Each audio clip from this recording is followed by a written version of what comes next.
Hi అండి, welcome back to my channel. And ఇవాళ నేను చికెన్ బిర్యానీ అంటే నాటుకోడి బిర్యానీ షేర్ చేస్తున్నాను.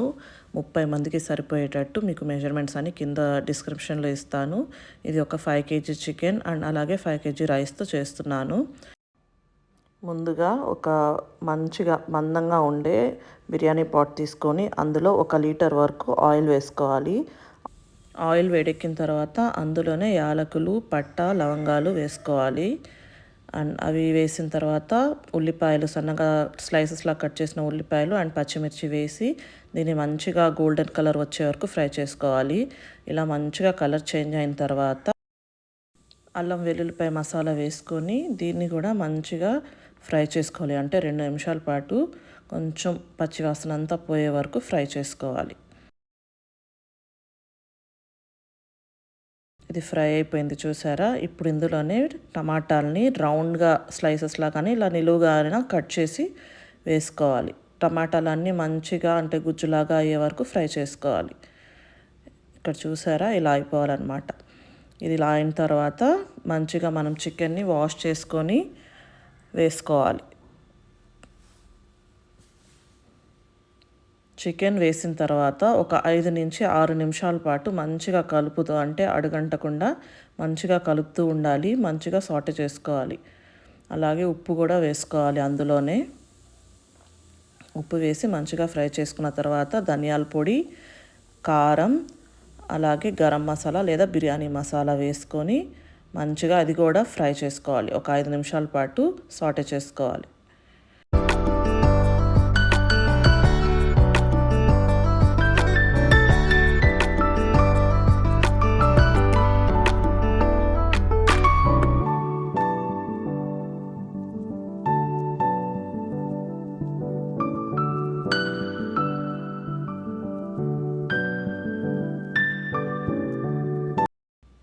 ఇక్కడ చూసారా మంచిగా కలర్ ఎలా చేంజ్ అయిందో. ఇప్పుడు పెరుగు వేసుకోవాలండి. పెరుగు కొంచెం బీట్ చేసుకొని వేసుకొని దీన్ని కూడా మంచిగా కలుపుతూ ఉండాలి అడుగంటకుండా. పెరుగు వేసిన తర్వాత వెంటనే నీళ్ళు వేయకూడదు. ఇది కూడా మంచి కలర్ ఆయిల్ అంతా సపరేట్ అయ్యి మంచి కలర్ వస్తుంది రెడ్ కలర్లోకి. అప్పటి వరకు సాటే చేసుకోవాలి. పెరుగు వేసిన కొంచెం సేపు తర్వాతే మనం పుదీనా అండ్ కొత్తిమీర కూడా వేసుకోవాలి. దీన్ని కూడా మంచిగా అంతా కలర్ చేంజ్ అయ్యే వరకు కుక్ చేసుకోవాలి. వాటర్ వేయకూడదు, అలాగే మూత కూడా పెట్టకూడదు. ఇక్కడ చూసారా మధ్య మధ్యలో కలుపుతూ ఉండాలి. అక్కడ కలర్ కూడా చేంజ్ అవుతుంది. ఇది ఇంకొంచెం సేపు కుక్ అవ్వాలన్నమాట.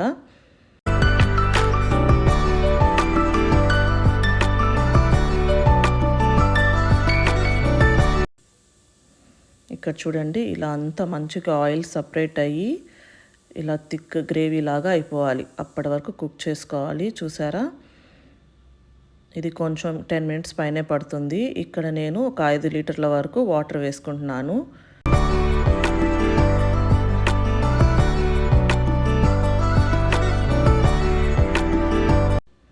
వాటర్ వేసిన తర్వాత మంచిగా ఒకసారి కలిపేసి మూత పెట్టి చికెన్ అంతా మంచిగా ఉడికే వరకు ఒక 90% వరకు ఉడికితే సరిపోతుంది.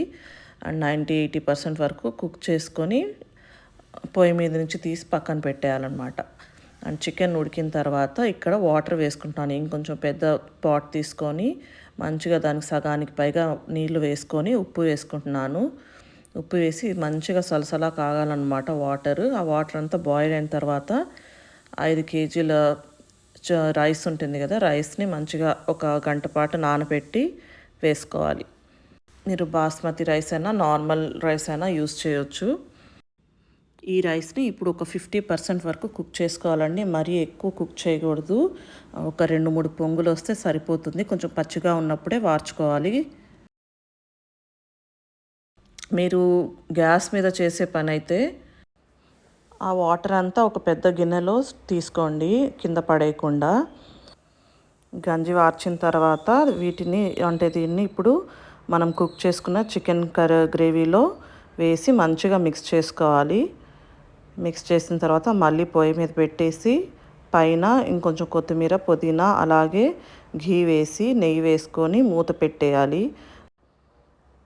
ఇక్కడ మనం పొయ్యి మీద చేస్తున్నాం కదా, అందుకని ఆ నిప్పులన్నీ కొంచెం తీసి ఇక్కడ పైన ప్లేట్ మీద పెట్టేయాలి. ఇక్కడ పెట్టేసి మొత్తం కింద అంటే డబర కింద ఏమి డిప్పులు అది ఉండకూడదు, సైడ్లోకి అంతా నెట్టేయాలన్నమాట.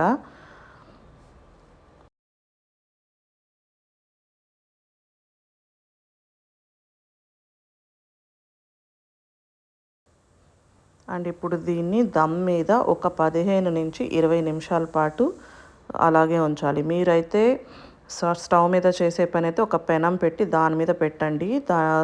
డబర పెట్టిన తర్వాత సిమ్లో పెట్టండి. సిమ్లో పెట్టి ఒక 20 నిమిషాల పాటు ఉంచి స్టవ్ ఆఫ్ చేయండి.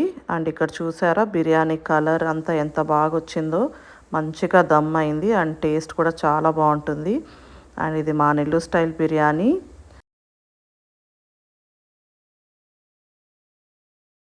టేస్ట్ కూడా చాలా బాగుంటుంది. కింద డిస్క్రిప్షన్లో అన్ని మెజర్మెంట్స్ కరెక్ట్గా ఇస్తాను, ఒకసారి చెక్ చేయండి.